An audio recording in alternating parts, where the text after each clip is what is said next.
Hello, everybody. Welcome to Joe Moran for Amityville Facebook Live, our next edition. We're going to be here for a while.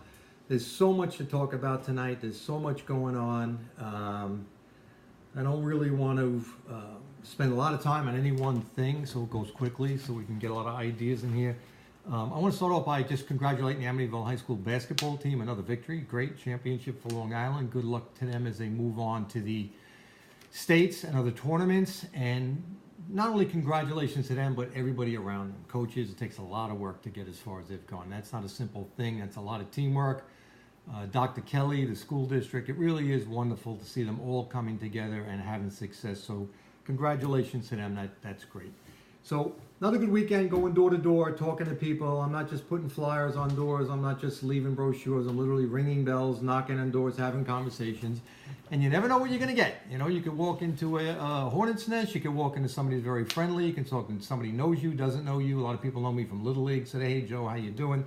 A lot of people don't. So you have conversations. And I had a woman ask me yesterday on what would I do that's different, that maybe it's something that's unique to try to jumpstart business in the village, in downtown area. And I thought of doing a breakfast crawl. Now, most times we've always heard of bar crawls. People get together, they hop from one bar to another, to another, to another. How about a breakfast crawl? It's not a unique idea. I'm not taking credit for this like I've done it myself, but it's something that can easily be done. There are surveys all over Long Island for the best places to have breakfast, and Amityville comes out number one in all of them. It's unbelievable. We are the breakfast capital of the world. So we have so many places, Park Avenue Grill, Cornucopia, we have a couple of bagel stores, we have Brownstones, Vittorio's has a great brunch, Amityville Ales, Carney's, there's a million places that we could do this in. But what we need to do is just come up with an idea, reach out, get the Chamber of Commerce involved, maybe the Junior League, Rotary, Kiwanis, there's a lot of organizations that can kind of organize this, cut down on any expenses for advertising or whatever, but it would be a great way to bring people into the village, people that have never been here before. Create a crawl. Great idea, simple to do.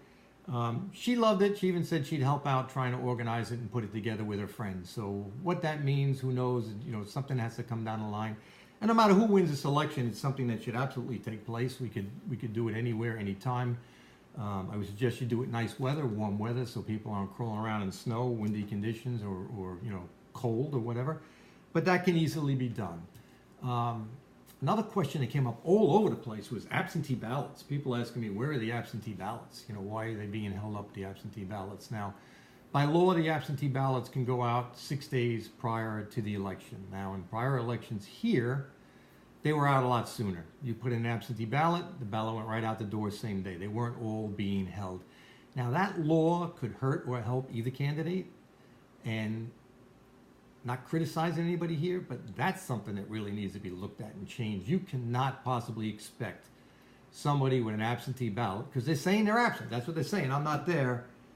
Maybe there's snowbirds in Florida, Arizona, college kids in Boston, Pennsylvania, upstate New York. You can't expect mail to go out and back in 6 days.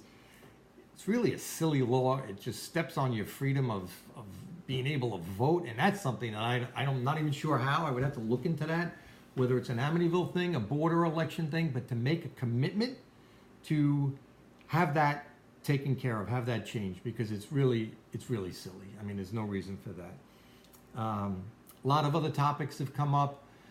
Two of them that everybody is asking about, because there's two different stories out there. One of them is with the docks. The other one was at the 0% budget. Both focal points of my opponent's campaign. Now, the docks, I would tell you with the docks, called Ken Budd. Ken Budd was involved in those. He's a great guy, a longtime citizen. He's a veteran. He did so much for those, for making that whole progress get jump started and move along. He worked with Jessica forever till Jessica was taken off the team, and for convenient political reasons, my opponent's name was thrown on there. Talk to Ken. You don't have to talk to me. You don't have to talk to my opponent. Talk to the guy that was involved. That's going to really give you who should get credit for it. To discredit Ken in any way is really just, it's not right, and I feel bad. So people always say, who do I believe? I don't know who to believe in. Go to the source. He'll tell you. He'll absolutely tell you what's going on or what went on with the docks, and you'll get a true story on that. The 0% budget is a whole different story. Now, for those who remember in the last election, Nick LaLota had campaigned on having a 0% budget.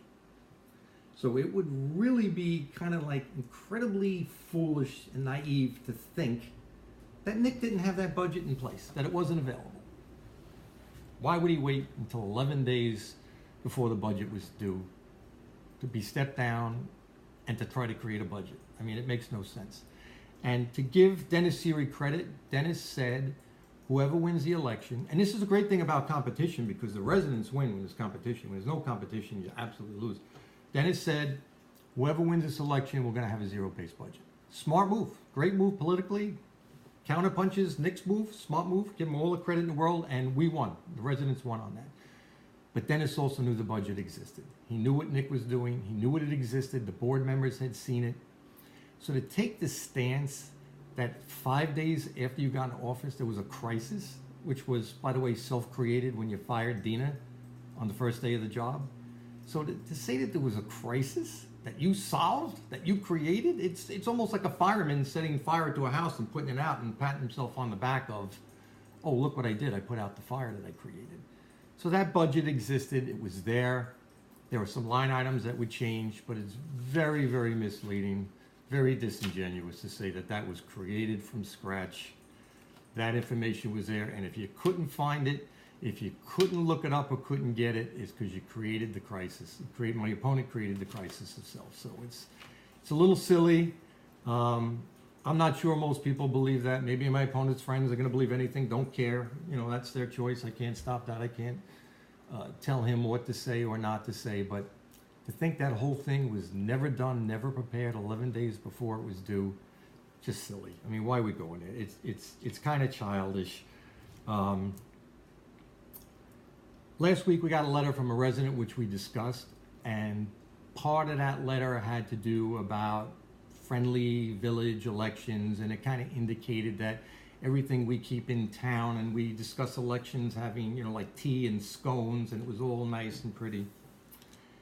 So right after that, we get a letter that comes and paid for by an outside law enforcement. So again, now we have 2 elections in a row where we have people basically invading Amityville. And that's what it is. It's an invasion. They're coming in, doing what they want. And the question I'm going to ask you is why? Why are people spending a lot of money? What's the connection? What's the connection? What are they looking for? They're not doing it for fun. Organizations just don't come in and say, oh, we're going to support this guy or that guy. They're looking for something. So I didn't see any Facebook posts about how bad it was, again, to have outside organizations come in. Outside organizations coming spending money. They don't expect another letter to come from the residents criticizing that. I would be highly surprised if that came in. So what I would say is speak the truth, be fair. If you don't like negative ads, I get it. That's fine. We've had them in 2 elections. I understand that. But you can't like this either. There's no way you can be criticizing a one because it hurts your candidate and being silent on the other. And that's the whole point of the hypocrisy that's going on. You can say what you want. You can be bending the truth when you want to bend it. But when it doesn't work for you, then the world is up in arms. And it just doesn't make sense. It just doesn't make any sense. And if you want to sit on that and that's what you want to rest your laurels on, I mean, I don't get it. I don't get it. And again, if we had a debate, which I'm the only one willing to debate, I'm the only one willing to go in public and a bunch of people and answer tough questions, hard questions, all of this would be exposed. I could counter everything that's thrown out there, straighten it out, unbend the truth, unmanipulate it, but that's not going to happen. It's not going to happen. It's a shame because you lose. The residents lose because you're just going to hear stories. Listen, we all can put whatever we want in ads. We can put anything we want. Any literature, I did this, I did that, you know, the other guy did this and that, and it's, how do you counter it? Some people believe it. Oh, I got a flyer in the mail, this is great. Whatever it may be. So if you're in a debate and you're in a public forum and you got to get in front of people and ask tough questions you haven't been prepared for, they can ask anything they want. And that's what I've said all along. Anywhere, anytime, I'll answer any question from anybody. I don't even care who the moderator is. You can take the moderator that hates me. I'll answer the questions because I can. And that's the difference, because I can. So it's a sign of desperation what's going on. grasping at straws. I've said all along, this is an administration that basically has done nothing for a year. It's all of a sudden looking like it's jump-started because they weren't expecting to have a campaign. They weren't expecting to have me, that's for sure. And now all of a sudden it's got to look like we've done something. And it's just, take the Financial Review Board. Where is that? Where is that? So many recommendations, nothing being done. Nothing has been done. And those are the things that are going to hurt the residents. So I continue to knock on doors. I talk to people. Some people have beat me up. It's okay. I'm willing to take those conversations. Most people haven't.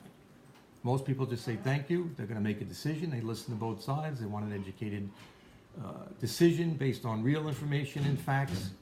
And that's good for all our residents. Now, one other thing that came up was it had to do with the Amityville Magazine Facebook page. Now, there's two of them.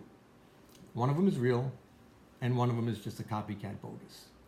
Now, we all know who the fake one is. Everybody in the community knows whose it is. Now, if it was my friend, my relative, my brother, whatever, I basically would say, knock it off. You look like a fool. Everybody knows who's doing this. You look like an idiot. Now, I don't engage in any of that. If you've noticed, I'm not in any of those Facebook conversations because it's absurd. It's not even real. So you have one Facebook account who's copying the other, who every 5 minutes will change his page to make it look like the other guy's page in some rare hope that when people go to Amityville Magazine and log on, they find the wrong one and get all the negative news as opposed to the other one that they don't like. That might hurt their candidate, might help me. But it's insane. Like, how is the community, are people not outraged that we have this in our town? And to be involved with it is even worse. Why? Like, why would you even feed into that? So people have said to me, why don't you respond? It's garbage. It's just, I'm going to stick to the facts, all right? My opponent is hiding everything they can in transparency. Hiding raises, voted it down.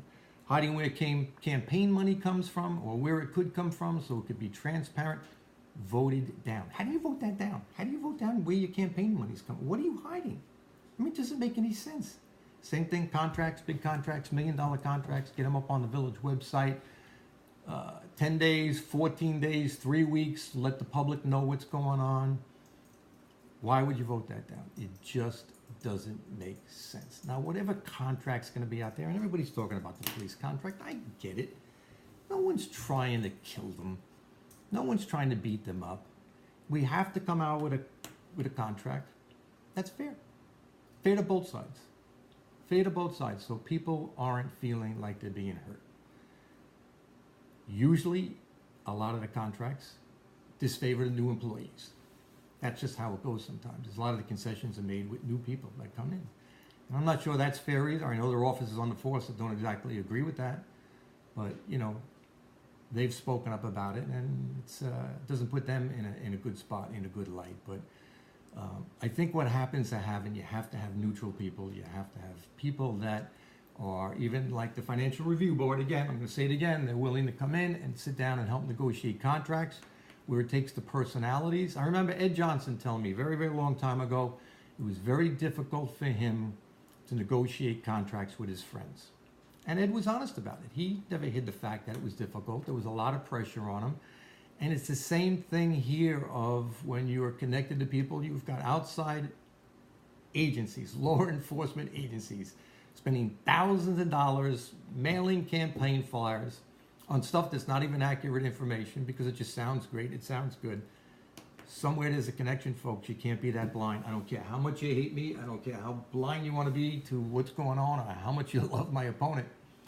You have to question that. And I know there are a lot of people that are, but where do you take it? At what point do you say what's real, not real, what's not real? I don't know. I mean, that's a choice that the residents have to make. I can't make that. So, like I said, I continue to knock on doors. A lot of conversations have come up. A lot of people concerned with ghost houses and lack of what's going on with ghost houses. There are people who are concerned with when these docks are raised and built. You're not hiding the water. It's going somewhere. It's basically going to go around and it's going to come back up. But the biggest problem we have, and you talk to people on Meadow Lane down on South Bayview, you talk to people on South Bay, those streets flood like crazy. Shore Road, Berger, the end of Central. And that water's coming up from the sewers, from the storm drains. I have a son that lives on that block, and the water's in his garage, the water's in the street. Not complaining about it. He knew what he bought, he knew what he had. But the water is this far from the top of the docks, and the streets are flooded. It's not coming up and over. It's coming through the sewers. It's coming through the drains. The check valves need to be placed. And the one thing I can promise you is I will fast track that, because that's the solution to the flooding. The docks, the piers, that's going to be nice. You have to worry about it because it's going to just chase the water somewhere. I spoke to a guy at the end of the burger the other day. I asked him about it, and he said it's just going to shoot it my front yard from a different direction. You have to fix the flooding with the drains, and that's something that I will make a commitment to fast track. Now, there are big government projects. There's money out there. There are grants out there. They're set. These things will happen. But look what goes on. You have construction firms. Does it matter to them if they take a year to do it, 3 years to do it, 5 years to do it, if they're working on it? It's a way of keeping yourself employed. It's a way of keeping these projects to be extended, to keep work, to be, to just keep working. I get it. I understand it. I have a son who's an electrician, goes on jobs. Sometimes guys work slow around them because they're trying to extend jobs, keep getting paid. In the long run, that's not good because it just makes whatever job you do too expensive, and people aren't going to come back to you because you're too slow or whatever. But the streets, the flooding is a major, major issue. And I will make a commitment to fast track that and get that in here. You could probably get that in here with a year's time. It won't be 3 years' time. It's something that we don't talk about. It's not out there, and it's big. It's vital. It's important that we look at that and we get that done. So, again, a lot of people have a lot of questions. They're concerned with, again, potholes. But it's, to be honest with you, it's wintertime. If you start fixing potholes in February, 5 minutes later, they're coming back. Next storm, next freeze, next thaw. So you have to address it. You have to stay on top of it. The ones that we had were filled by the state was just like cold patch, which is like just throwing gravel in a hole or sand in a hole, and that doesn't work. But they're not going to come in the cold and resurface these things. There's got to be an in-between. There's got to be a way to do it. I know people are upset what's going on Oak Street. It seems to be like it's taken out forever. People are asking for better communication as to when streets are going to be closed, what's going to be being done. The construction workers are saying a lot of things that I know are upsetting residents that they... I ask people, don't necessarily spread some of those rumors and you can verify they're the truth. You can go to the head of the construction companies and try to get some information. It just, the lack of communication is what makes it more difficult, creates a level of frustration. So there's so many things that are out there. There's so much going on. We need a lot of work. We need a lot of work. And unfortunately, sometimes the campaign distracts from some of this. But I'm going to continue what I'm doing. I'm going to continue to tell my story, sell my brand. 25 years here. No one has out-volunteered me. Nobody. My opponent hasn't volunteered. I've been all over the place for years. I've been committed to what is the best for all of our residents, and I'm going to continue to do that. I mean, come on, let's be fair. What's going on that board right now isn't working, folks. It's just a dysfunctional board. You need somebody in the middle. Sometimes you vote left, sometimes you vote right. But it's crazy what's going on and what's the change on the board, what added the insanity from last year. And unfortunately, it's my opponent. It's my opponent. And that's the difference. So to have a slogan that you're going to unite Amityville again, well, who ununited them? Who's the one that's creating all the problems? It's not me. It's not me. I can solve those problems in 2 seconds. So it's a decision that the residents are going to make. It's not about slogans. It's not about signs. It's not about trying to take credit that you half did or didn't do. It just makes no sense. The other big issue that came up was the Mousetrap Cafe. Now, the Mousetrap Cafe is something that really concerns me. That's a very, very serious issue. Now, the number of occupancy for that building was put at 99. So you get a temporary CO, you start your construction, you put all your money in, it's 99, and then under 100, you don't need a sprinkler system, and that's basically how the Mousetrap Cafe developed. It was being built, everything was done, they knew what their budgets was, what their money were, and everything's going along great. Unfortunately, the building inspector, my opponent, asked for a raise, couldn't get the raise he wanted, agreed somewhere in the middle with Village Hall, and then came back the next day and changed his mind and said, no, I want it all or nothing, and quit. Now that's his option. That's great. I mean, I don't have a problem with that. If he thought it was worth more, could get more money for it, that's fine. So the new building inspector comes in, looks at the paperwork and says, whoa, whoa, whoa. The occupancy in this place is not 99, it's a lot higher. And ironically, at last Monday's board meeting, Bruce Coffey was at Village Hall and he was complaining about how many people were occupying the bars down on South Ketchum Avenue. And he was concerned that the occupancy rate was being violated, that there were too many people in the bars. And my opponent said, that's real easy. It's a simple formula on square footage. So for the bars, it was a simple formula. For the Mousetrap Cafe, what happened? Why did that numbers change? What happened to the formula? You can answer that question, because I'm not even going there with that. But the fact is, if I was a cop, if I was a fireman, I would be so angry, I would be so ticked off to think that my life could have been in jeopardy if I walked into that place and there was a fire and it was not properly protected. That's outrageous. That's a village official not doing his job. Absolutely horrible. And if anybody wants to Google what happened up in Rhode Island, there was a fire up in Rhode Island. There was a pyrotechnic display, which never should have happened in a nightclub anyway. The place burned down and how many people died? They got trapped and they lost their lives. Just thank God that did not happen here in Amityville. Thank God it was not something that happened here. Nobody's lives were taken, but that's a serious issue, folks. That's a real serious issue. And the word is, my opponent was telling people he did him a favor. Well, I hope to God he didn't say that. I hope to God, because that would just be reason for someone to resign his position as trustee. I mean, that's how terrible that would be. So there are a lot of stories out there, a lot of rumors, and a lot of things not being addressed and answered. Not my job. I mean, I didn't do it. So people are asking me questions. I say, why are you asking me? Go to the source. Find out why. But again, if we had a debate, if we were up front, if we had transparency, none of which we seem to have here, all of this could be clarified and it all could be taken care of. So this election is not about Facebook posts and nasty jabs and phony sites and just irresponsible, childish comments. Like, come on. Let's really start talking about facts and what's going on here. It's just too much bad information out there. Too many things that are just mistruths. I'll be nice and say it that way. But I don't know if anybody has questions. I'll certainly answer questions that are out there. But we got to keep moving forward. And I'm going to keep moving forward. Are you associated with the Amityville First Party? I'm not associated with the First Party. Does the First Party back me? Yeah, they do. They are basically fiscal conservatives who have been fiscal conservatives all along, have backed my theories on dollars and budgets and keeping finances under control. I've disagreed with them on a lot of things. And just recently, some of the proposals that were put forward, I absolutely disagreed with. I disagreed with Jessica voting on a 28% raise to a village clerk that's been here 9 months. I was very vocal about that. She's a member of the First Party. I went after Nick LaLota on something he said about trying to tie contracts in to the term of the mayor. I didn't think that was right. So did they back me? Yes. But I'm on my own. I've been associated.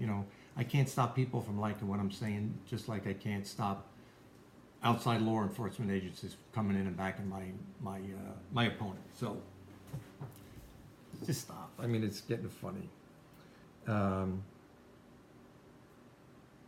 Explain why you continue to run when you have run before. All right, that's a good question, because a lot of people have said to me, I've go door to door, and people have said to me, oh, your opponent says you can't win, you can never win an election. That's fine. They can say whatever they want. But when people say that to me, I said, then I guess I shouldn't be a threat. I wouldn't have needed residents to be sending out letters because they're panicking of what's going on here, because they got someone talking straight facts in their face, dismantling everything that they say. So what's the fear? So why do we have outside law enforcement agencies coming in here trying to help? Tell me about that. Doesn't make sense, folks. Just doesn't make sense. And the bottom line is, I am going to keep fighting. I'm going to keep doing what is the best for the residents. Some people have asked me why I didn't run the last couple of times, and it was quite simple. When Jim Wandel took over, Jim did a lot of the things that I said I was going to do. A lot of the things. And many people may not know this, but during that election, and you can ask Jessica Bernice, anybody who knows Jessica Bernice, you can ask it, she'll verify it. Jessica will not tell a lie when it comes to this. I was actually helping Jessica campaign. And Jessica was a little surprised, and she got to know me because I was kind of the competition in that election. And I said to Jessica, you know something? Whether I win or you win, the residents win. So I don't mind helping you because you and I have the same theory. So does Jim Wandel. We're looking for the same common sense, good budgets, taking away things that didn't make sense. I mean, we were paying lifetime health care, medical, for people who worked in this village part-time for the rest of their lives. People that are filthy rich, we were paying for their benefits. And I was all against that, taking that away. And the value of the money that was taken away could be in the millions when you think of how much money long-term is going to be saved on doing that. So that's why I'm running, because I'm going to continue to say the same things I've been saying a long period of time. Yeah, I had a break. To be quite honestly, it's nice. I mean, Jim Wandel did so many things that I wanted to do. The board was going in the right direction. All the deficits we had were coming down. Surpluses were being built. Budgets were wise. Good decisions were being made. Roads were being paved. Not one road in 16 years in the prior administration was paved. Not one. And now there was this plan that was set up, and the current board, I'll give them credit, has continued what was set up. All right? They all bitched and moaned. It wasn't good. They're not being paved enough. We heard all that. And now all of a sudden it's wonderful because they're going to continue it. So I'm going to give them credit for continuing it. But it wasn't their idea either. So let's be fair about that. So that's why I continue to run. I'm not afraid. If I lose 2, 3, 4, 5, 10 elections, it doesn't bother me. It doesn't bother me. Believe me, it doesn't matter. What's going to matter is I'm going to continue to get the message out because the truth needs to be out. And it's only coming from one side.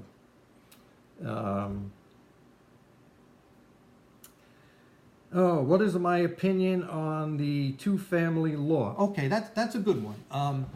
There's an article that's coming out in Newsday. I'm not sure when it's going to come out. And Nick Spangler did the article, and he had asked me what I thought about my opponents voting on the two-family houses. Basically what happened is with law in place that when you sold your house, you had to renew the two-family permit. Well, that went out the door. Now they're basically grandfathered in there.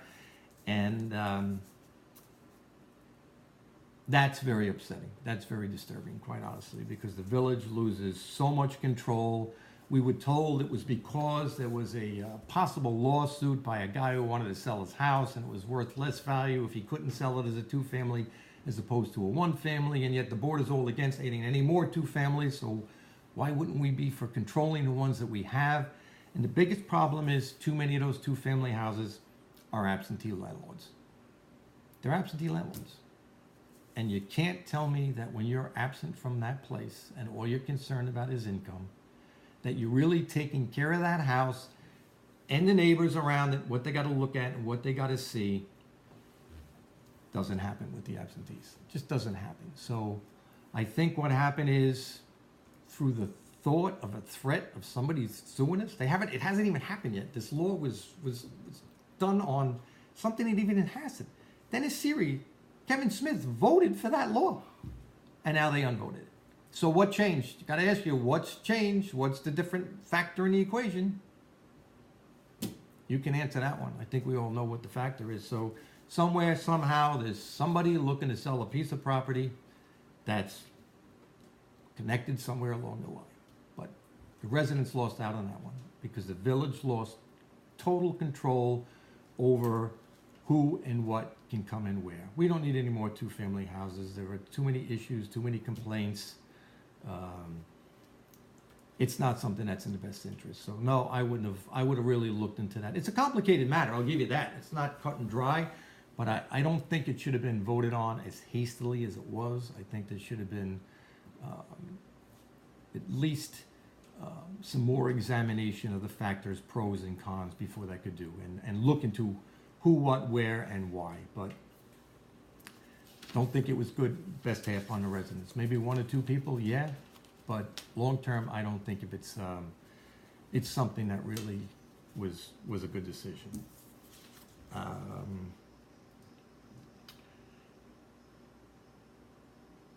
What are my thoughts regarding the type of development that should be done at the Brunswick site? I think we've talked about this before. You know, mixed use, Gray Barn's a perfect situation, that type of thing, where you could have a mixed use thing. Banks and gas stations don't belong there. We have enough of those. You can have some nice housing. Ground floors have, you know, a lot of shops like Gray Barn. Gray Barn's a perfect thing that would go there. It really is like the perfect thing that would go there. So getting that started, who knows? I mean, that's, again, we have an owner of the property that doesn't know what he wants, can't make up his mind, comes up with a good idea or a bad idea, doesn't know one day from another. Again, I've seen blueprints, original blueprints on that property that came before the planning board, temporary permits, or whatever you want to call them, and it's a lot of work, a lot of studies. You have to look at how many, just the egress to get in and out of there, how it's going to affect traffic, housing, you know, parking. So I would like a Gray Barn type of thing. I think that's the best thing that would bring more people in, more residents, maybe some younger people that are looking for housing where they can walk to the train station, you know, the millennials or whatever you want to call them. So, I mean, I think that's the perfect type of thing. But the first thing we got to do is we have to start talking. We have to try to negotiate, you know, somehow or another, find a way to get them to come to the table and talk. What can we do? How do we get out of this mess? We can't keep looking at a pile of dirt. It's embarrassing on everybody. We need to get taxes on that piece of property. It's tough. It's not an easy solution. And I'm not going to sit here and tell you I have the perfect solution, because I don't. And anybody who tells you they do doesn't. In the last election, there was a flyer from, it was actually for the Siri campaign. And on the left-hand column of the flyer, there were a whole bunch of names of families who supported Dennis, which is fine. I don't have a problem with it. You can, you know, go out there and whether you think any one person or family's opinion is worth more than the others, I don't know. I mean, I make my own decisions based on facts. But in that letter was a commitment to, like, get going right away on that. And it hasn't happened. And that's not to be critical of Dennis, because really, it's that tough. It's that tough. And it's a big thing. But that's the type of thing that's perfect, and which is good. And also, actually, in that letter was the same commitment for Dennis to go out and talk for, saying that he would have 0% tax increase in the budgets, because he knew what was out there. He knew that that budget actually existed. So the fact that the one we have got tweaked here and there, and I'm going to go back to it. It's not completely accurate, folks. To think that it got completely created by a self-created chaos is just it's absurd. Have you ever been to Village Hall and asked what is really being done? How do you know they have done nothing? I haven't said they've done nothing. I've never said that. So that's paranoia. I hate to say it. That's something that I haven't done. What I have said is, when I showed a letter from the state, Thomas DiNapoli sent a registered letter to, I think it was 10 or 11 people on it. I don't have it with me. And the letter basically said that the village hadn't gotten a response from last June.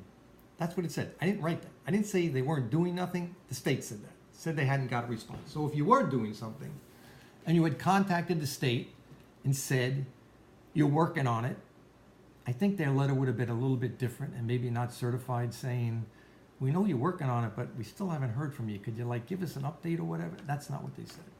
It's not what they said. So I've never said the Village Hall hasn't done nothing.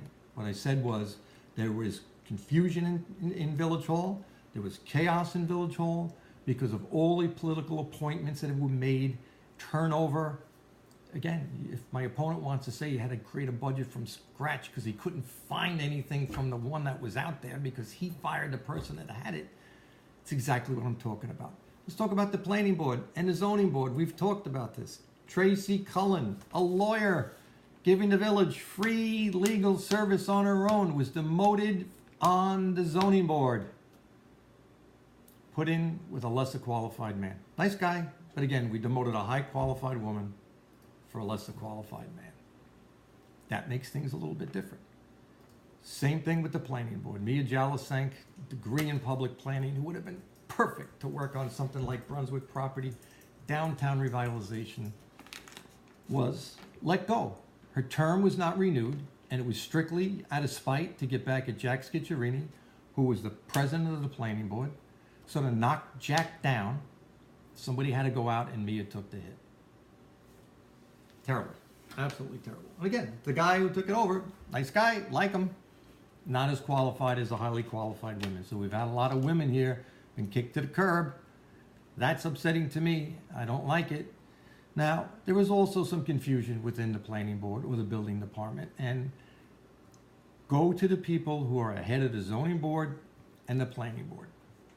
Go to them. I will sit down with them with you. I will take a lie detector test with you. All right, maybe our police force know enough people in Suffolk or Nassau County where there's actually a lie detector out there. And I will sit down with them. I'll take it. I'll have them take it and ask them, is there a level of confusion that wasn't here before Katie DeGraff was let go? It just is. It's not different. You know, there's always change. And what happens is, and I'm going to say this over and over again, I haven't promised one person a job.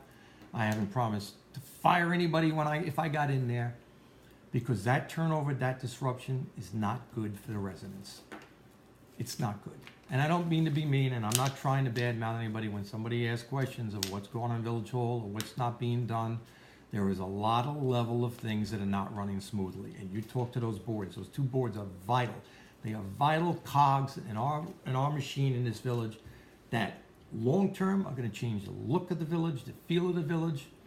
You have to keep that quaint charm. It's very difficult when there are houses being raised, when there's flooding issues. So I'm not saying nothing's being done, but I'm saying there are a lot of issues that weren't addressed. There are a lot of issues that aren't addressed.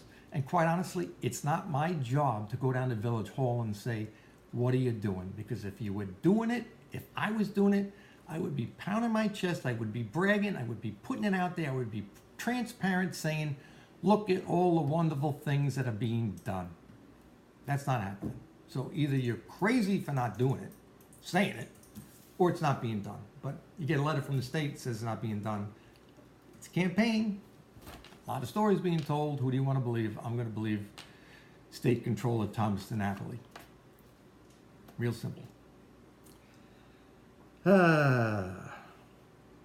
What can the board do to embrace and engage new families that moved into the village? These families that are new and feel that it's hard to build community because they are considered outsiders.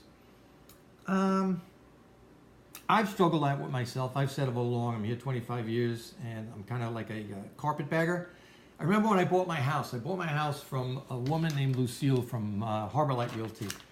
And Lucille was a really nice lady. And when we closed on the house, she's a really sweet lady. She said to me, I'm going to give you the best advice you can have. And the best advice is, don't ever say anything bad about anybody in Amityville, because they're all related. They never leave the town. People move from Amityville to Amityville, and you're going to really dig yourself a hole. And I kind of laughed. I didn't get it at first.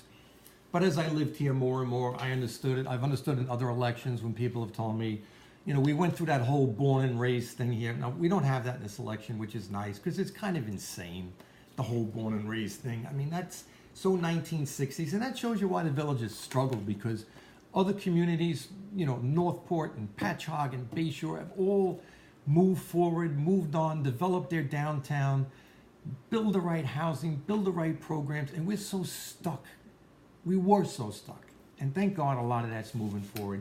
It's not a born and raised thing. But what happens is, you can't tell people you're not qualified for office because you weren't born and raised here, and hear people on the outside hear that. So why would I want to come to a town and invest money in a store, a restaurant, put a business in here? Why would I want to do that if I know right from the get-go I'm always going to be considered an outsider? The people aren't going to accept me, or my opinion doesn't matter, or I can't get involved in local government or local politics.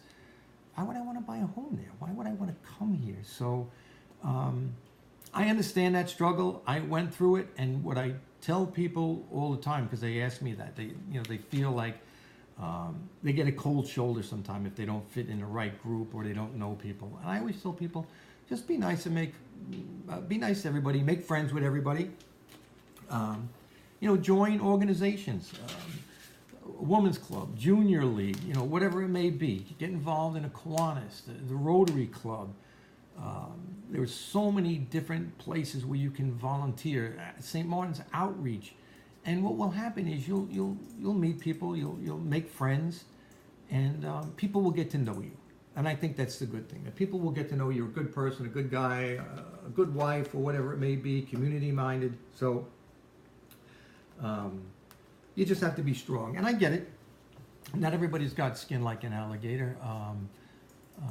Believe me, I'm hearing a lot of nasty comments about me, and it's okay. I just let it run off my back. It's an election. That's what you're going to get. So just stay strong, keep focused, and be yourself. That's what I would say. Be yourself.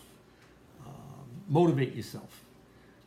Because it's about, again, if you're happy with yourself, you like yourself, it really doesn't matter what other people think about you. You'll do fine. But I think, in the most part, the community's friendly. There's so many people in here. You look at the Amityville Moms Facebook page. If somebody's in trouble, somebody needs help, there are so many people willing to help out and donate time and volunteer, and whether it's coats and shoes or help somebody. There are a lot of good things here. That doesn't mean there's not bad stuff. There's just a lot of stuff like that everywhere. But just keep the faith. Keep going with it, and it's something that definitely will work for you. So don't be discouraged. It's like any place new you go to. It takes a while to get used to. New job, new community, new school. You're always going to have that. Your kids have it. Adults have it. Sorry if I'm rambling here, but people keep asking questions. What would be your priorities for the expiring PBA contract this year? That's a great question. That actually came up with Newsday. Nick Spengler had asked me about that when he did an interview with the contract. And I said, in the past, some of the contracts have been tweaked. I think in the past, when there was a lower starting salary for some of the new guys came in, or they extended the program of how many years you step up to the top level. There were discussions of having more health care paid for. That's very common. You see it now with school districts, local governments, unions. I know my two older boys are both in unions, have contributed a little bit more, stuff like that. There's a lot of things you can do, but what I would tell people is read the Financial Review Board report. There are things in that report that address the police contract that are very, very clear, very, very logical. And I would tell you to read it. That's really a good thing to do, because there are solutions in there that help the residents, don't hurt the police force. You can't kill them. You're not trying to beat them over the head. Listen, they have the highest paid police contract in the state. You would have signed that contract. I would have signed the contract. Anybody would have signed that contract. You can't fault them for the contract they have. And it's a contract you honor. Like I said, I was in a union all my life. My kids are in unions. I get it. I understand it. Going forward, you look at what can be changed. There are a lot of things that can be changed. I'll give you a simple one. The Financial Review Board talked about, trying to think, dry cleaning. It said that Suffolk County police officers get, I think it's $600 a year for the dry cleaning. Amityville gets $1,000. Now, again, if that review board is not accurate, don't say I'm misquoting it, but if Suffolk gets $600, why are we paying $1,000? It's a simple change you can make. Simple, tweak it. You don't kill them. It helps us. It adds up. I would say this. I would also work very, very hard within 90 days to hire another police officer, because there hasn't been one done in a year. I would see that in 90 days. I would make a commitment to really go for that. And you got to remember, before Jim Wandel was here, there were 3 years of no police officers being hired. 3 years. So I think you have to also support them by keeping them staffed. Overtime's a big issue. When it comes to budgets, overtime is huge. We had the 4th of July celebration this year. There's a lot of money that went to that in overtime, so whether that was budgeted, I don't know. I can't tell. So there were things that you have to learn that you can tweak. There were a couple of other little things in there that you could look at. But I think what you have to do is you have to have the right people negotiating. And again, we have to remember, the last contract, Amityville had no labor attorneys. They had none. Zero, zilch, nada. Those are people who know what to do, have done it before, or have good ideas, good suggestions, know how to negotiate. You keep it friendly. I'll go back to what Ed Johnson said. Ed Johnson had a hard time negotiating with friends. These are people you're hanging out with. You see them, you like them. Why wouldn't you? So I think the key to that is getting the right people involved, sitting down, make the whole guidelines that you want to do this right. You want to do it friendly. You're not trying to cut somebody's legs off. You're not trying to say, we're slashing your salaries, because that's not going to happen. That's never going to happen. You have to come in with the right approach and be open to their ideas. You just can't say this is what we want to do. You have to be open. You meet in the middle. You try to come to a way that works. But it's a big talking point. It's absolutely a big talking point, and you can't hide from it. It's out there. It doesn't mean I'm anti-police, or it doesn't mean I'm going to hurt them, because I'm not. I've never been that way. I understand. Believe me, I've worked for companies, and it's one reason why I opened my own business. I've worked for companies because, I should say, I've worked for companies who came in and asked people to take pay cuts. And I took two. I took two $10,000 pay cuts because I worked in the garment center. Things were going downhill. Everything went to China. Took the first one because I really figured, I'm going to keep my job. I'm going to think about it. And the second one came so fast, and that's when I said, I'm going to go start my own business, and it's not going to happen. So that's not something I'm looking to do. I'm not looking to hurt people, but it has to be addressed. It just has to be addressed. It's something that is out there, and you can't hide from it. You can't hide from it. But I'm not campaigning with ex-PBA members. That's all I can tell you. And I think that puts a lot of pressure on my opponent. It's not on me. Doesn't mean I'm going to beat him up, but it's going to take the pressure off. It's going to take the Ed Johnson theory out of the equation. That's where I'm independent. So you want to tie me to the Amityville First Party, go ahead. That's your choice. There are a lot of people in this town who support me other than them. That's where, when I talk about being independent, that's important. I'm independent of the issues that are being blocked for transparency. So it's out there. It's not an easy solution, but it's got to be done right. And I think the thing is, you got to get the right people in the parties together to do it. You go from there. Do I support Securities Dodge proposal to put a gas station in between its parking lot? Bayview Avenue is, I guess it's bad enough as it is. No, I don't. I don't want a gas station there. I've said that all along. That property was bought. It was zoned to not be expanded. I think a gas station and a mini mart over there with a harbor marketplace would be a disaster. I can't even imagine pulling that off. We don't need another gas station. You got a Sunoco right there. You got another Soco in town. You got a 7-Eleven. I don't think there's any long gas lines in this town where people are waiting to get gas, where there's this dire emergency. Oh my God, we need another gas station. It's not something that's high on the priority list. And just think about what it would be like getting in and out of that property. God forbid we put another light in this town. Anybody who's gone up 110 in the last couple of months, and you've seen all the complaints of all the people who have constantly complaining about how long it takes to get up 110 now because of all the lights.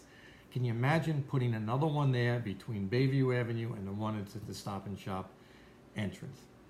I would not be for a light there. You can't drive those cars through the Stop and Shop. Can you imagine all the people coming out of a supermarket? Now you got people going in and out of there for gas.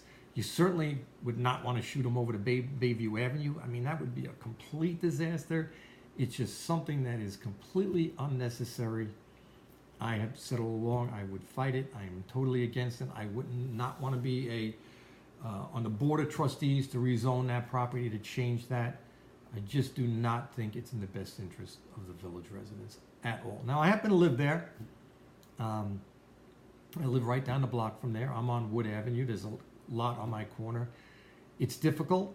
A lot of times there's so much traffic coming in and out of there. A lot of times it's hard to see the oncoming traffic.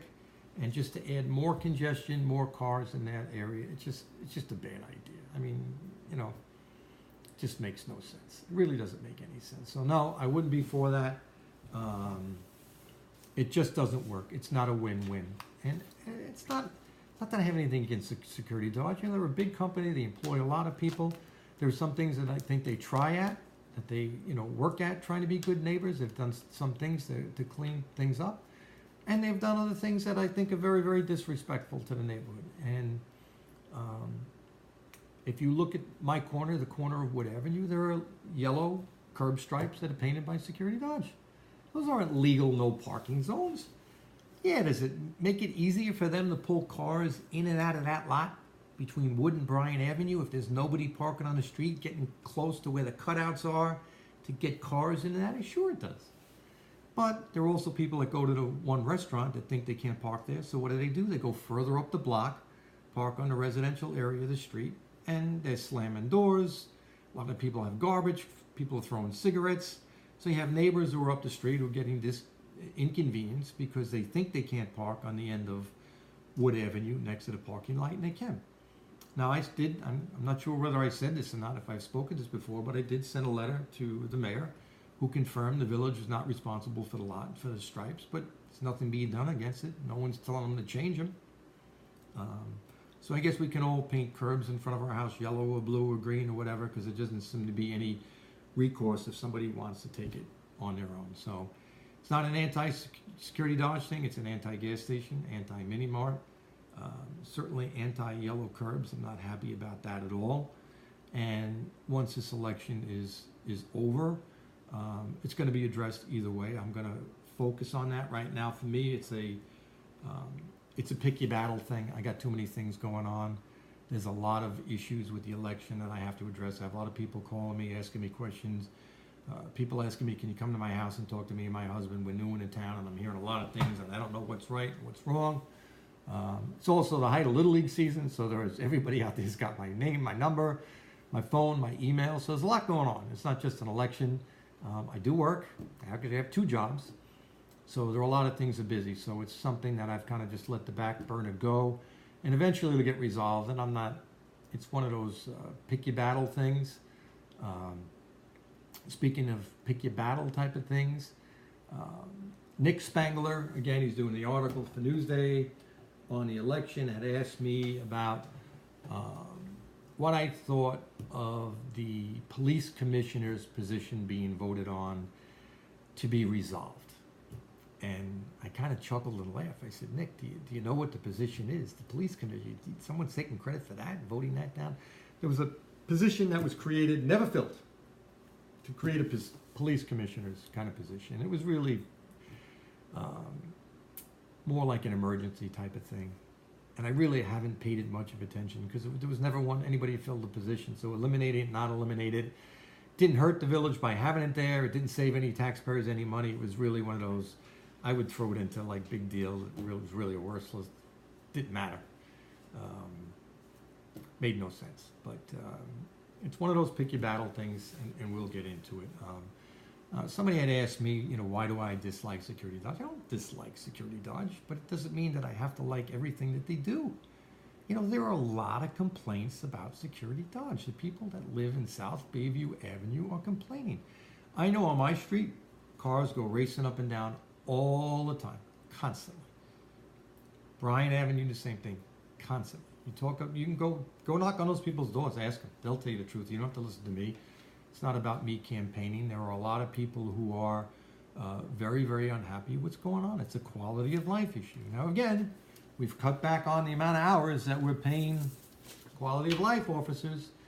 We can't find any more funds to give John Loria some more time to go out there and enforce the code, but we're giving out some big raises. So where the money goes, what helps the residents, what helps your friends, you can make that call. It's pretty clear. So I'll leave that one up to you. Do I think the DPW and fire department should get larger portion of the budget? Wow, that's a great question. I would really, I'd have to look at deeply the budgets entirely I know what this is about. This is about, the police contract takes 51% of the budget. So if the police contract took 47, would there be another 4% to go to the other departments? Absolutely, absolutely. Um, I know the DPW has issues sometimes with equipment or broken plows or just equipment for lawns and trucks and bucket trucks, and it's a very expensive operation to fund. It absolutely is. But you got to keep the guys safe. You got to make sure their equipment is good. You don't want anybody getting hurt. There are a lot of vehicles that need to be maintained. So should they get more, I'm sure it would be a good thing. Certainly the fire department, you have to make sure that we have funding, whether it's just for positions that are in the fire department, EMTs, to make sure we have EMT stuff like that. That's always a good thing to have, whether they need new vehicles, training. It could be a boat for water safety. It could be I think we just bought was it a Ford Explorer that we bought? That was a good thing. So yes, I think that you'd have to look at it. And what I would do is I would just sit down with either Bruce or whoever the police chief is at the time, with all the top officers, and you look, where are we at? What's your wish list? Now, when I used to do budgets, when I worked in the city, we would sit and we would brainstorm, and we would always have a wish list. Put 10 things on the board. You get a chalkboard, you get a smart board or whatever. Put 10 things on the board that you want. Well, depending on what it was, you might knock out a few of those 10. You might keep all 10. And then you may have to work it down to 5, and then sometimes you may work it down to 3, and then we were told, you get 2. Which 2 do you want? And it was a smart way to prioritize what your needs were. And then how do you pay for those needs? How do you fund those needs? So that, again, is with healthy conversations. You sit down as a group, and that's where I've always said long-term planning. Is, when you do budgets, trying to put fires out every year, or thinking what you're doing and planning ahead. And I'm not just talking about plannings for like paving roads and things like that. I'm talking about budgets. A budget that goes 1, 3, 5, 7 years, so that 3 years from now we're going to need a new ladder truck. 5 years from now we're going to need a new pumper truck, or whatever it may be, or a new dump truck, or a new piece of equipment somewhere along the line that you have. And the way you do that, the way you allocate more money to a specific budget, is you be prepared. You plan for it. So maybe one year you give a little bit more to DPW, another year you're going to give it to the fire department. Again, that's just smart planning. That's got to be long-term planning. So you got to know, what's the lifespan of a Ford Explorer? What's the lifespan of a truck, a rescue truck, or an emergency vehicle, or like a SWAT team vehicle, or something like that? That's just strictly budgeting. And yes, you can give more, but again, it's got to be balanced. It's got to come from somewhere. You're not going to just go crazy and raise taxes, 10%, because you want to give them more. You have to find a way to balance it out. And long-term planning helps you solve that, because you can look ahead and figure out, 1 year we can favor this guy, 1 year we can favor that guy. Let it develop, let it roll, sensible budgeting. That's something I've got a lot of experience, very, very good at. So that's an easy solution. But again, teamwork. You got to sit down, you got to get everybody together, and you got to make that wish list. Throw it on the board, start checking them off. Nope, this one's gone, this one's gone. What do you really want? What do you really want? What's a priority? What's a need as opposed to a wish list? There's a difference. And that's how you work it out. You sit, you brainstorm, you get down to the ones that are really important, and then you work to fund it. Simple. Very simple process. But you got to focus. Again, it's got to be long term. Otherwise, it doesn't work. You can't keep putting out fires. My opponent voted against a transparent measure to require contracts and William Moore website before voting. We've talked about this before. I would bring that up again. I mean, I would bring that out there. I would certainly let it go to a public hearing. That's my thought on that. Let some of those things go to a public hearing. See what the public says. See how they feel. I can't imagine from what I'm hearing going door to door that people wouldn't want more transparency. I've said this a million times. I don't get it. I just don't understand why that would have been voted down. That makes no sense. No sense. If you have nothing to hide and you're not favoring one or the other, why would you bury that? If you put it up 10 days or 14 days before, I would even think of, trying to get it even further than that. Getting it on a website where people can see it, maybe have a couple of meetings and discussing it and explain why you're doing it and the difficulties of doing it and why you have to maybe cut here or favor there, or why you bargained where they got this thing, we got this thing. That can't be done without transparency. It can't be done behind closed doors. It can't be the type of thing where the trustees and the board have a contract, an hour before they're asked to sign it. And that's what happened in the last election. We know that happened. We've had trustees admit it. Again, I'll challenge any of them to deny it now. Get the lie detector test out, because that's what happened. It can't happen again. It just, I don't get it. Why would you hide it? It doesn't make any sense. Same thing, campaign money. We've said it 10 times. Why would you hide it? Doesn't make sense. So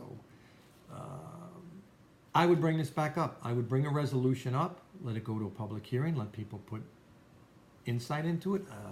Somebody may say they don't want it up there. I can't imagine who, because there's no reason for it. But I would bring it up, and I would vote for it, and I would encourage all the board members to vote for it. Not just the first party. I would talk to Dennis, I would talk to Kevin, and I would sit and I would have a conversation about being reasonable and why would you not do it, because it makes the entire board look bad. The entire board. Not just 3 people, the entire board. So I would fight for that, and I would vote for it. So those resolutions would pass. That would be a given, dead on. I would do that first board meeting that I was involved in. I would bring that up, bring it out to the public. Maybe the public didn't want a hearing on it. They may not, but it certainly would be something that I would put out there. Just about talking, being friendly, keeping the conversations growing, and that's what you want to do. I had somebody ask me if I didn't like Dennis. Why was I going against Mr. Whalen? And I said, it has nothing to do with Dennis. I like Dennis. I've gotten along with Dennis. I've worked on projects before with Dennis. I would look forward to working with Dennis. And Dennis could have picked anybody to be a trustee. He could have appointed anybody. And if I didn't agree with that person's philosophy, I would go after him. I'm separating my friendship from business with Dennis. And that's all that is. Still like the guy. He's a good family guy. I think he's all right. It's not like I'm attacking him. I just think that I'm a better candidate. I think I've proven it. I think the decisions that have been made by the board, especially some of the recent ones, people are shaking their head. Now, again, my opponents, backers, they're fine with it. I don't get it. Now, some of them have quietly come to me and said, I don't like some of the things that they've done. But it is what it is. I don't understand it, especially at a time of an election when people are really scrutinizing things, looking at things. I would absolutely have opened the door up to a lot of these things. Okay.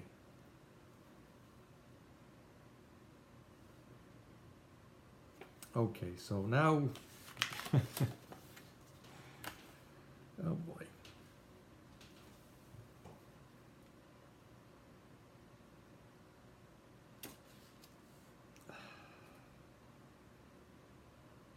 So now we have people who are trolling the website, trolling the Facebook page, basically making inappropriate comments. Someone who is, I don't even want to go there. I think I'm going to be nice. I think I'm not going to embarrass this person. I've already received a phone call, shouting match for forever. And that's okay. I'm up to it. I can take it. I'm not afraid of being attacked and called names and a liar and this and that. And as I've said all along, prove to me that anything that I'm saying is not accurate, not true. And most of the stuff that comes out is all nonsense. It's just childish games. And no one wants to address the facts. I haven't heard anybody from my opponent's side addressing the facts. Highly qualified women being kicked out the door for lesser quality men for political reasons. Turmoil in Village Hall because of political reasons. Transparency being stepped on. Misfigures, misguidance given on budgets and docs and financial review board. Why aren't we talking about those things? Why isn't anybody coming back and posting about those things? Why isn't anybody saying, well, you're wrong? They are transparent, because they can't. And that's why there's no debate, because all those things will come up. All those things will make me good, somebody else look bad. All those things have no defense, and that's why we're there. Now, again, I'm going to keep saying it. What are we hiding? I'm not hiding it. So, where do I stand on the code book and how it's enforced? That's a great question. Great question. Brian Donato, who is our building officer here, sent an email out to the planning board, and he basically is working to make the whole process of zoning and planning board applications a lot more simple. They want them to flow. They want to have the ease. Again, Mia Jalasank, before she was let go, sat down with me and had great ideas how to simplify the code, because too many people were coming before the boards, weren't prepared, didn't have the information they needed, were getting angry. Why wasn't I told? And Brian, I'm going to give him a lot of credit, sat down, took the time, and he's putting together a checklist, a really nice list of checklists of things that everybody who comes in for an application will have. It's going to simplify everybody's job. No one's ever going to say, I didn't know, why didn't they tell me? Gets rid of the hard feelings, get rid of meetings where you're wasting people's time because they're complaining, I should have had this or you should have had that. I think the village code book needs to be updated. And I think over the last 5 years, there were a lot of issues with the code that weren't enforced. We've had people get up in Village Hall just recently and say they don't think it's enforced family, depends on whose side, what candidate you're backing. They get picked on. Again, that's denied, and I would expect that the village would deny that. But if you talk to the people that are out on the streets, they're going to tell you a whole different story. I don't think that's something that is right, but it's gone on for a long period of time. I mean, the issue of lighting in stores. We have neon lights, scrolling lights, chasing lights. We have all different crazy kind of things. Now, part of that is the code book has to be rewritten. 10 years ago, there weren't LED lights. So now we have lights that are LED that look like neon. The people are complaining, why do we have neon lights and signs? And maybe they're not neon, so technically they're not, they're LED. So that needs to be addressed. I think we need to look at our businesses and determine, do we want to have flashing signs, open signs? Do we want to have the clamshell signs on the sidewalk, stuff like that? It's all got to be reviewed. And I think that's part of the enforcement. If people are reaching out, looking for change, how can we help businesses? I think that's a big discussion that needs to be like a round table. You sit down, maybe get the Chamber of Commerce's, get a lot of the businesses in, get a lot of thoughts, you get the groups that come in. I understand there are a lot of rules and regulations in Amityville. You want to keep that quaint, charming look and feel of our village. And a lot of those lights, a lot of those signs don't necessarily give you that. So they've been ignored for a long period of time. They're coming up again. So it's something that needs to be addressed, because the code hadn't been enforced for so long that people get lax and people say, well, that guy's doing it, so I'm going to do it. And that's dangerous. So you really have to try to make a system where everybody feels comfortable, everybody's fair with the way the system it is. And I love Brian. I think Brian's a great guy, doing a fabulous job. This is not a knock on Brian. He's the smartest guy we've had there in a long time. He's working so hard. He's great. The people that I meet when I go around for applications on site reviews love him. He's working hard. He's got some great ideas, and I would encourage him and I would engage him to continue to look at things. And sometimes you don't always happen to have a new idea or fresh idea. What you can do is you can get a lot of ideas from what other towns have done. You can see what other villages have done as well when it comes to code and laws and stuff like that. You don't have to be the smartest guy in the book, but you can, nothing wrong with saying, hey, wait, that's a great idea. Why don't we do that? Let's take that online. New ideas are great. Sure, it's special if you're thinking about it yourself and you create a new idea or something like that, but that just comes from, engaging. And that's something that I would like to see. I would like to see more of getting all the organizations together, getting them involved. We have so many great groups, so many great organizations. A lot of people have a lot of ideas, but they got to be nurtured. They really got to be, fed the right food to get them to come out and be a part of that. And that'll have a lot to do with the code and the enforcement and maybe changing some of those laws that maybe with enforcement's too lax, not, too tight or whatever it may be. So that's a big process. But I think Brian's already made a great step. Always move forward on that. So that's good. That's a really good thing. So again, I'm not saying nobody in Village Hall is doing anything. So there's a perfect compliment. Great guy.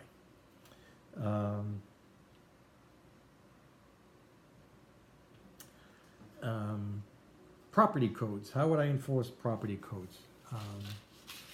Codes of violations of properties, and I'm not sure if these properties are for, how many cars are in a driveway without license plates on them, how many people are parking cars on the lawns. I was up on Washington Avenue, Locust, up in that area all weekend, and there were neighbors complaining to me about a car that was actually parked on a front lawn for several weeks, hadn't been moved, nothing was being done about that. Those are real quality of life issues that need to be addressed, and unfortunately, we cut a lot of money from our quality of life officers, and that's part of it. You can't expect our police department to be, constantly, you can't complain that they're not ticketing people for running stop signs and school buses with the lights out. I don't think that's a police thing, that's a code thing. Brian's very busy. There are a lot of new construction, a lot of house raises, stuff like that. And that's where if you had a quality of life code enforcement officer having more hours, they could look into doing that and then coordinate that a little bit better with what's going on as far as actually enforcing the code. So there were a lot of things. I saw a lot of things I didn't like going door to door. I saw a lot of things that people were complaining about, and they're frustrated. I get it. So you got to sit down and get a master game plan on how do we step up it? How do we step this up without hurting all the other village operations? That's very, very important. How do I feel about Security Dodge not following property code? I've touched this. I talked about the code on my street. I'm not even sure what the code is about painting your own parking stripes. I mean, the corner of my block looks like every street corner in Queens and Brooklyn where there's a yellow stripe and nobody parks, 100 feet from the curb so the cars can turn and access for fire engines and safety vehicles. I mean, that's what that's about. That's why you're keeping people away from those areas. But you don't normally see that on a residential block. So there's a code. I'm not even sure if there is a code violation for that. I know there have been issues with, obviously, the code of parking cars where the property's not zoned to do that. I would be fining them every day. I'm not the person on the board. 3 members that just voted to not issue fines for violations, waiting for the lawsuit to come in. Why? Why? All this time they can break the law or break the code? I mean, I don't get it. I just don't understand why that's not being done. What's the connection? Nobody from Security Dodge came to my campaign fundraiser. That's all I can tell you there. So if there's a connection, maybe it's not. Maybe that's the reason why some of these codes or fines for these codes are not being put forward. It's pretty simple. I would go after all of them. I mean, I'm going to give you a perfect example. I was a member of the planning board, still am. Security Dodge took a lot north of Sunrise Highway, right by the school. Just over Sunrise Highway, there's a lot that was there. It was a vacant lot. basically had no value. It was an old home there, really didn't have a lot of value, and the Board of Trustees rezoned it for them to do that, which was fine. Really wasn't going to get much action if they didn't. It was an eyesore, the house that was there. And part of the process with the planning board was there were limitations on the fences. There could be no barbed wire, nothing to do with barbed wire. They didn't want to look of anything that had anything to do with barbed wire. And we basically wanted the fences in the front to be rolling fences that looked like you were in a mansion. It wasn't just like cheap chain link or stockade. It really had to be like an estate fencing.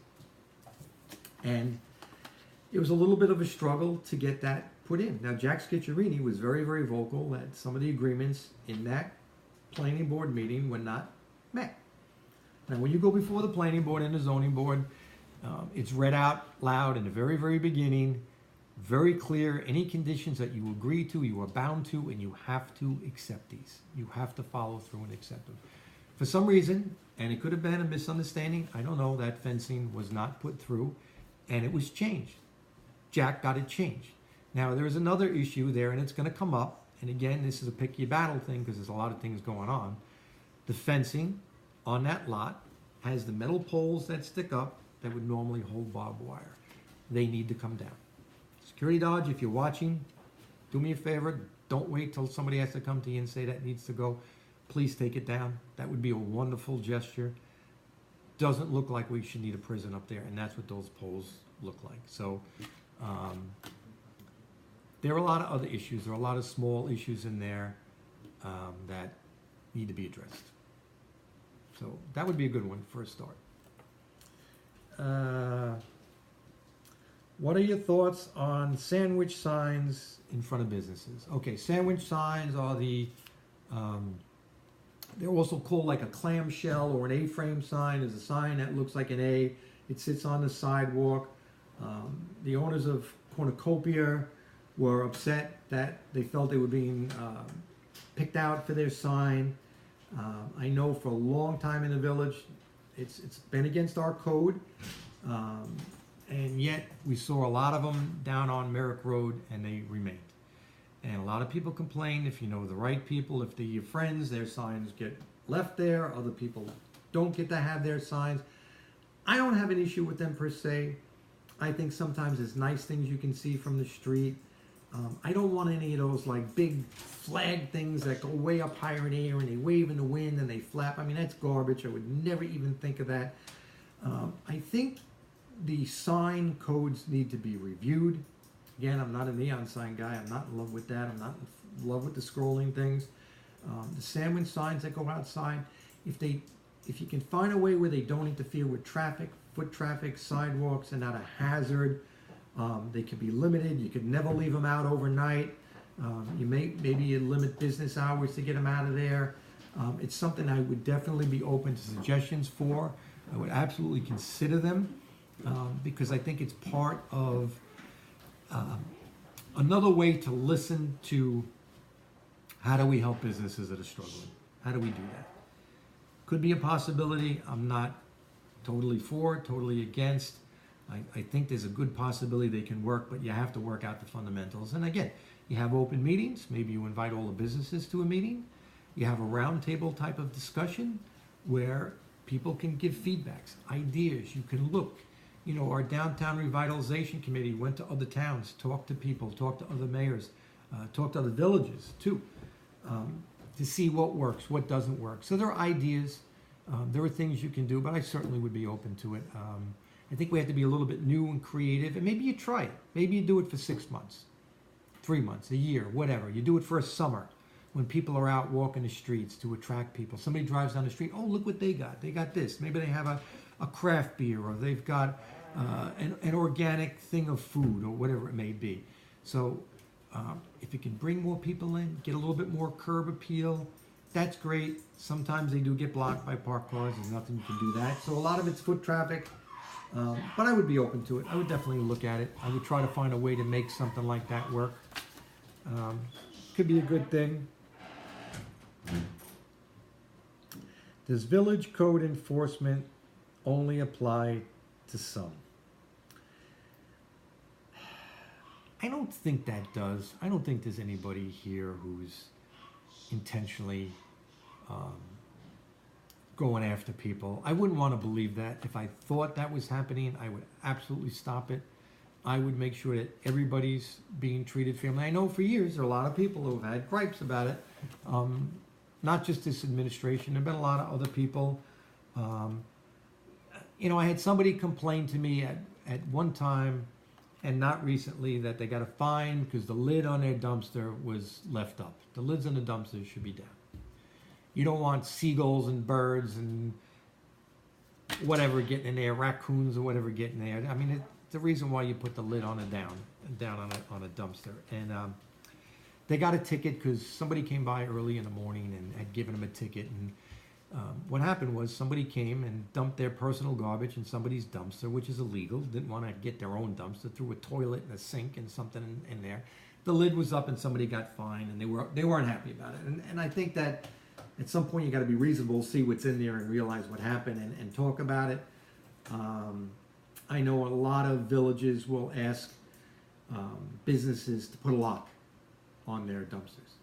So what you have to do is you have to have a lock, and sometimes it's a pain in the neck going back and forth, opening and closing the lock with your employees, but it's something that if it solves the problem, it can solve the problem. The issue is a lot of the companies that pick up garbage, a lot of those trucks are there at 3 o'clock in the morning because they don't want to deal with parking lots full of cars, that they can't get the big truck with the forks that go in and get the dumpster. So you're going to have to leave it unlocked at some point. If your garbage guy comes on Wednesday morning, maybe Tuesday night when you close up the shop, it's got to be left open on Tuesday nights. Everybody's got to understand that. There's simple things that you can work out and you can feel. But I mean, I've had people tell me that they don't think the code is applied to everybody. That's not being enforced to everybody. I've heard that a lot of times, especially when it comes to the signs, the A-shell, the clam signs, the sandwich boards. I've heard complaints that certain businesses down on Merrick Road don't get hassled, and they've been out there for a lot of time. We used to have a fish store in the corner of Ocean Avenue. There was a kid in there who owned the store for years and years and years. He eventually closed his business. I'm not even sure what's in there. It seems like it keeps turning over, dog stores, pet stores, or whatever. And he was very, very unhappy because he was told he had to get rid of his sign. It said puppies. Now, puppies was his business. He made enough money selling puppies to pay his rent, pay all his bills. Without the puppies, he was dead. Most people didn't know he had puppies because they couldn't tell unless he had the sign out. So for him, it was very advantageous to have the sign. Couldn't have the sign. He was very, very upset and complained to other people who had signs. So, what can I tell you? Can I tell you it's intentional? No. I think what has to happen is the people who feel they're being intentionally picked on, they need to speak up, get out, go to village board meetings and get out and give people evidence. Take a picture of a similar situation elsewhere, bring it in, and demand that other issue be addressed just like the one that you have an issue is addressed. So maybe it's being overlooked. Maybe one is more in view than another. Maybe one got a complaint, the other one didn't. So they addressed the one that has the complaint. Again, people are working hard. They're limited resources. Maybe you got a busy week. You're putting out fires. A lot of action going on. So I'm not going to say it's all intentional, but if there is a difference, just point it out. Prove it, point it out, and then, hold their feet to the fire and make sure that whatever it is, it's changed, that it's updated or corrected or whatever, so you don't feel like you pick it out. But the code definitely needs to be reviewed in a lot of issues, in a lot of ways. Things get old, things get stale. We all change, technology changes, business needs changes. You have to be open to new ideas, fresh ideas, and you can always do them on a permanent basis. A lot of times there are restaurants that come in and they get a liquor license, they get a cabaret license, and the police department will recommend that we'll do this for 6 months, and then after 6 months, if there's any trouble or no issues or whatever, if there's no trouble, no issues, we'll renew it again. That's a great idea. That gives us control where we have the ability to take small steps. You're on your honor system, you do the right thing, you do a good job, you got your license, don't screw it up, and you'll get it extended, you'll get it going forward. Same thing with the signs, something can be worked out. So again, it's all part of the master plan. You have the building inspector looking at things, you have the police department who sees things, whether it's not renewing somebody's cab license because they see him speeding all over town, or the guy's reckless and stuff like that. It's a whole team thing. So it's not just the one thing. I think you have to have a big, broad discussion. You get the businesses together, maybe get the chamber to talk about it, talk about code, and let the business speak up. Have a meeting where they're not afraid to say, I'm being picked on. That's all. And then, have an advocate where someone's going to go fight for them and say, hey, look, A, B, C, D, and E have issues. How are we going to address this? Then we can go back and say, okay, this is how it was addressed. This is how we've done. We're trying our best to be fair, to look good, and get the code enforced. Not that hard to do. I don't think it should be an issue. It would make everybody happy, and it really would be a win-win for everybody. So that's an easy thing to do. But you gotta take that step. You gotta engage people. You got to make them feel that they're important. You got to make them feel that you really care. And it's not easy. I understand that. People are busy, time is limited, but that's really just going on with discussions. So I'm going to thank everybody for a time. I never expected to be speaking this long. It's great. Thanking everybody again. We're going to be back next Sunday. We're going to do it again, maybe during the week. I got to see how things go. We're going to keep working at it, going to keep fighting at it, keep sticking to the story. So it's been wonderful. Thank you for your questions. Keep throwing them out there. I'm not taking anything off the table. I've said that. You can ask whatever you want. I'm not holding anything back, but also, like some of the just silly, just stupid comments. I hate that word, but silly comments that are out there that I'm not going to address them. I'm not going to get engaged in those stupid, they're just silly matches, the childish banter that goes back and forth, because there's really no need to. It doesn't do any good, doesn't sway anybody's opinion, doesn't make anybody right, doesn't make anybody wrong, just someone's angry and blowing off steam. Doesn't work. So I'm going to stick to what I've been saying all along, keep selling my brand, because that's what's going to work, and I'm going to keep going that direction. So again, thank you for listening in. It's been a long night. I appreciate it. Get out, vote for Joe Moran. It'll be the best thing that you've ever done. Thank you. Good night.